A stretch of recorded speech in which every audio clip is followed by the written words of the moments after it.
Welcome to this explainer. Look, if you're an Indian expat gearing up for a move to Barcelona, or maybe you just landed, you've probably figured out pretty quickly that the housing market here, it's intense, like incredibly competitive. Navigating a brand new city, a new language, and this booming rental scene all at once, it can feel totally overwhelming. I get that anxiety, I really do. But take a deep breath, because we've got a trusted step-by-step roadmap for you today. By the end of this, you are going to have the exact tools you need to lock down your new home safely and efficiently.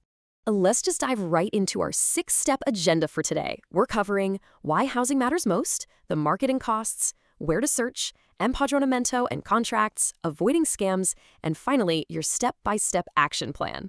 All right, let's kick things off with Section 1, Why Housing Matters Most, which is literally the foundation of your new life here. Okay, so the absolute most crucial Spanish word you need to learn right this second is empadronamiento. This is Spain's mandatory municipal register. Basically, it's the official record of your address. And for an expat, this piece of paper is the master key that unlocks your entire relocation process. No exaggeration, you just cannot legally settle in without it. To put that into perspective, without an address, you can't get your empadronamiento. And without that, you are completely blocked from 6 critical pillars of living in Spain. I'm talking about getting your NIE, that's your essential foreigner ID number, opening a local bank account, getting access to public health care, enrolling your kids in school, setting up your tax residency, or even renewing your visa down the line.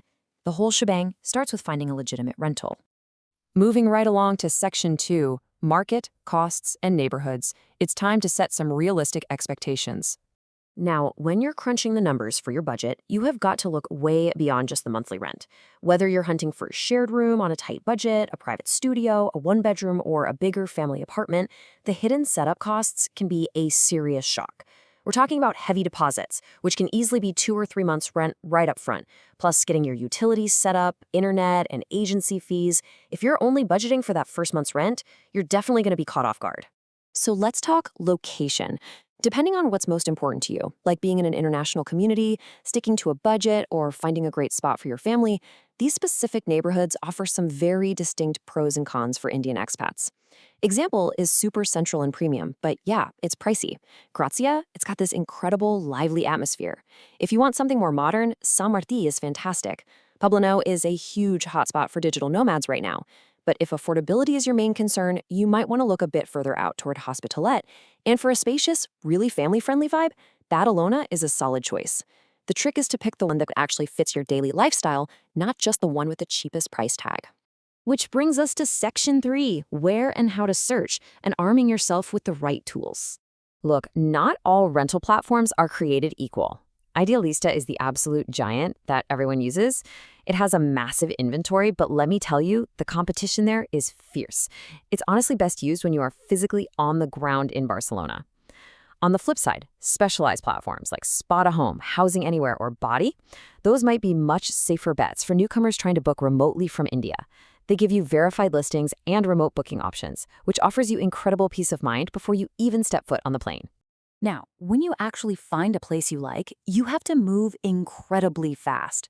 To beat the competition, you really need to treat your rental application like a high-stakes job interview. Landlords are looking for absolute reliability.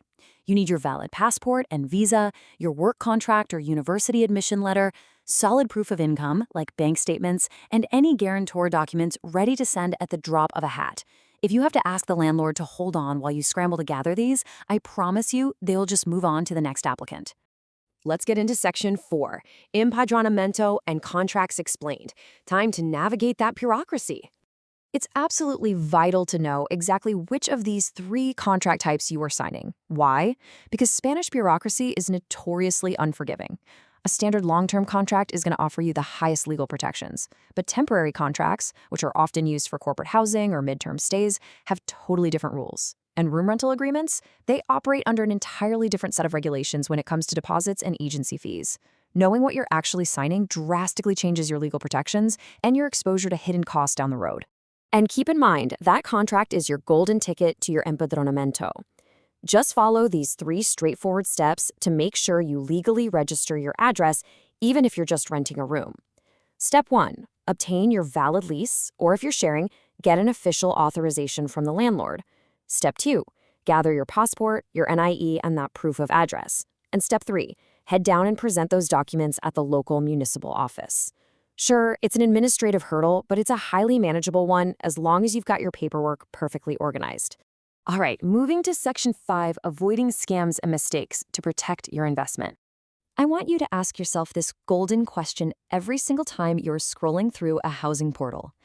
Is this listing too good to be true?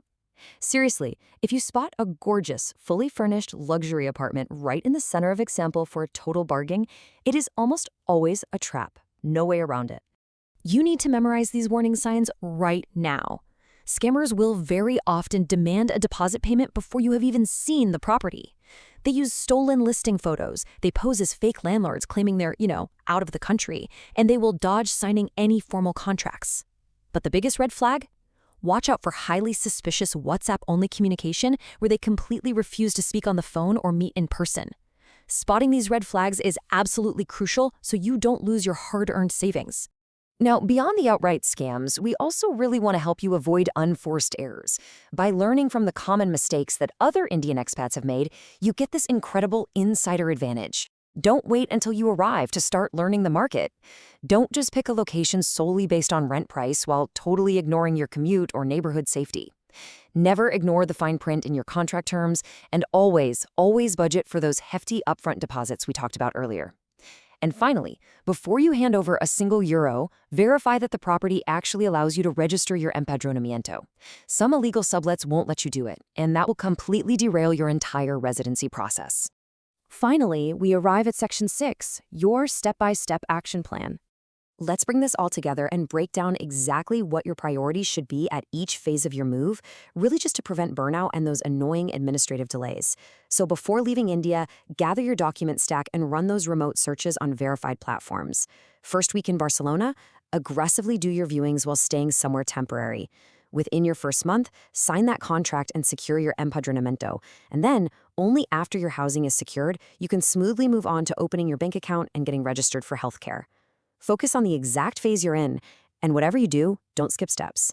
I'm going to leave you with this core philosophy from Catalunyaar's expert guides. They remind us that while finding a house in a brand new country is definitely challenging, putting in the effort, the organization, and the vigilance right now absolutely guarantees a secure, thriving new chapter in Spain. The right accommodation truly is the foundation for building a successful life in Barcelona. So, take a deep breath, get that paperwork organized, and start your search with real confidence. The only question left is, what step are you going to tackle first today?